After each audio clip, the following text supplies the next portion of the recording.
decir? ¿Cómo te va? Buenas tardes. ¿Qué tal? Buenas tardes. Bueno, lo primero que voy a decir es un reconocimiento personal. Yo, cuando se hicieron las PASO, no esperaba los resultados. Suponía que Ariel Robles, era un poco lo que él también transmitía, tenía un poco más controlado el tema político en la ciudad, y los resultados, 40% Schneider, 30% Robles y el resto de la interna, pensé originariamente que podían ser 40 Robles, 30 Schneider y el resto de la interna. Ahí fue el primer clic, me parece, para todos, incluido Robles, de que las cosas no estaban funcionando bien.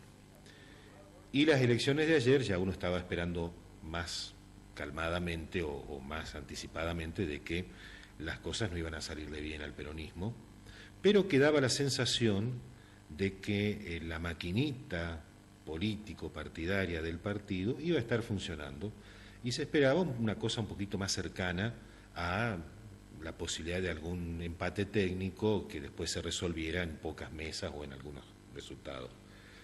Pero el 60-40 que terminó dándose ayer, 60% de los votos emitidos sobre 40% a favor de Schneider, realmente fue muy contundente. Porque además, por lo menos el último dato habría que revisar, al ver mesa por mesa, creo que Robles ganó en una o dos mesas, y las otras de las 53, alrededor de 50, más o menos por la misma cantidad fue ganando Darío Schneider.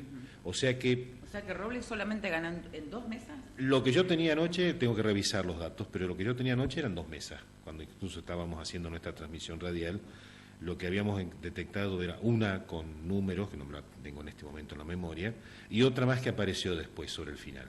Y en casi todas se daba el 60-40, 55-45, pero estaba ahí.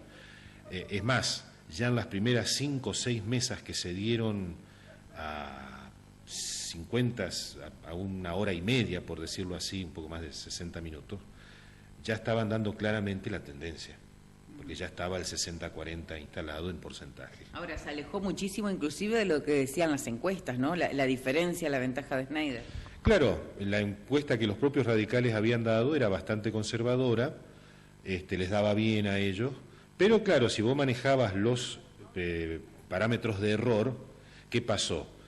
Desde el punto valor más probable que tenían los radicales, más el 5% de error, te llevaba hacia arriba, y del punto más probable, el valor más probable que tenían los peronistas, bajando el 5%, tenías esa amplitud que fue la que se terminó dando. Es decir, el peor escenario para Robles era que no lo terminó votando nadie del espectro que él estaba disputando.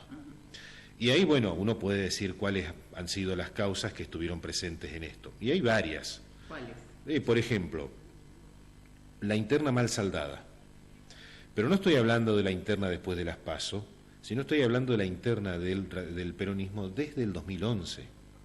Cuando Robles asume con una base de votos tan precaria, porque ganó, creo que eran menos de 200 votos en ese momento, el 2011, y con una serie de acuerdos que con el paso del tiempo los opositores que lo enfrentaron en esta interna de las PASO dijeron, por lo menos a uno como periodista, quizá vos te lo han dicho, no cumplió lo que había prometido cuando quedó como candidato de la unidad. Entonces, desde esa interna ya las cosas venían mal planteadas. Gente a la cual se le había prometido participar del gobierno, de hecho armó un gabinete que era prácticamente de amigos y conocidos de Robles, no un gabinete ni siquiera peronista, eso siempre se le ha planteado.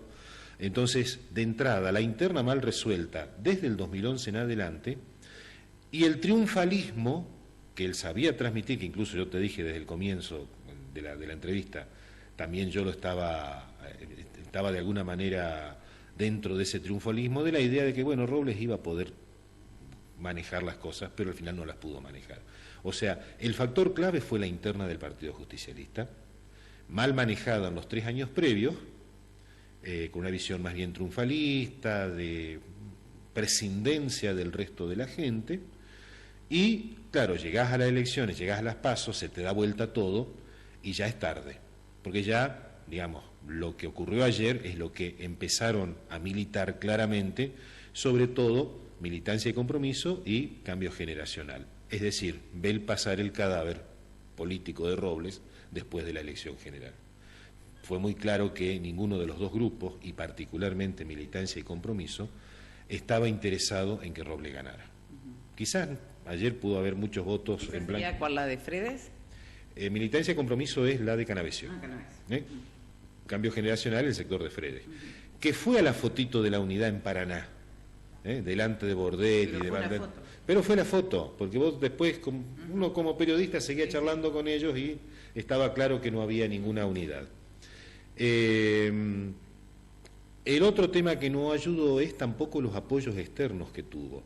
Y ahí tenemos Proyecto Ciudad de Todo. En los últimos días, la fotito con Salcerín y la salida de Mariela Britos a hablar, en realidad tuvo un efecto adverso dentro de Proyecto Ciudad de Todo, porque más gente se le acercó todavía a Schneider para decirle, no, nosotros estamos con ustedes.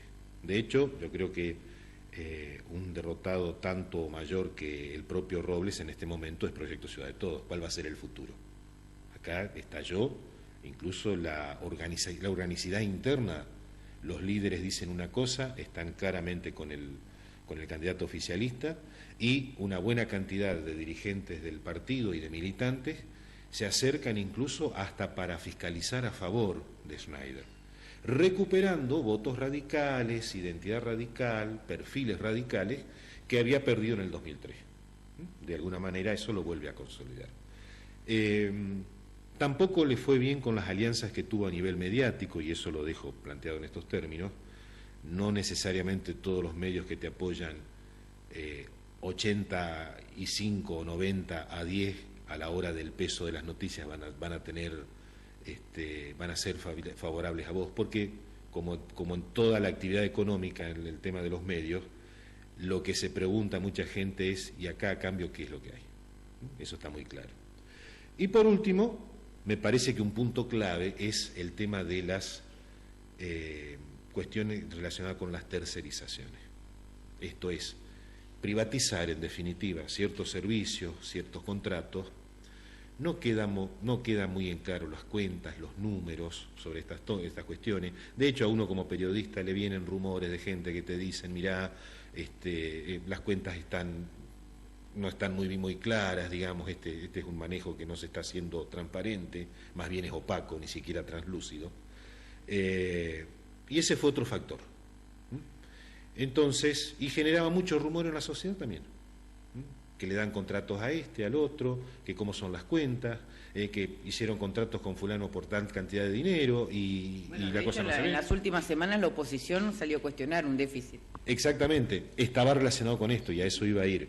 Dentro de las tercerizaciones encuentro ahora la discusión final que se dio por los números del presupuesto, en los cuales quedaba claro que también se había hecho un manejo de las cuentas municipales de tal manera de que se estaba gastando a cuenta, pero por las elecciones, por las internas primero y por las generales ahora.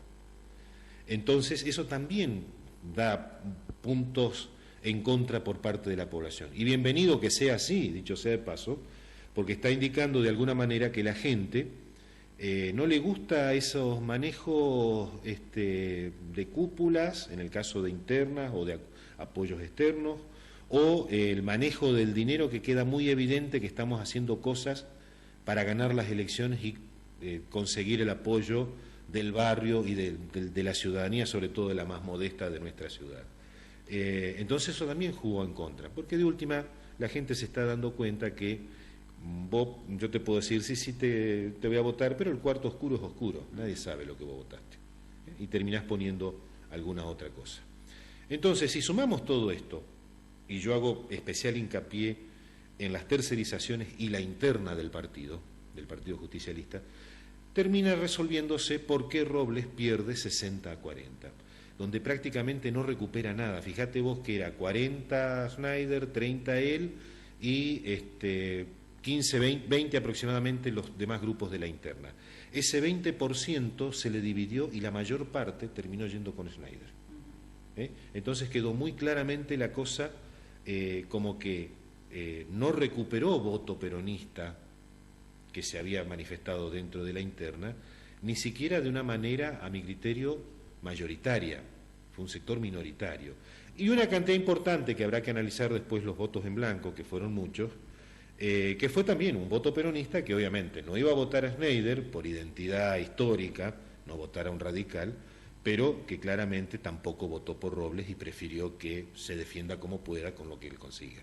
Entonces, dentro de este esquema te da la pauta de por qué pierde las elecciones en la jornada de ayer, me parece, de manera tan contundente, Ariel Robles. Y como cierre, si hablamos de interna y si hablamos de cuestiones de tercerización, cuestiones de cuentas, de última no estamos hablando de política y de gestión. Justamente los dos temitas sobre los cuales marketineaba Ariel Robles a lo largo de los últimos 4 años. Bueno, gracias, Hugo. No, por favor, gracias a ustedes.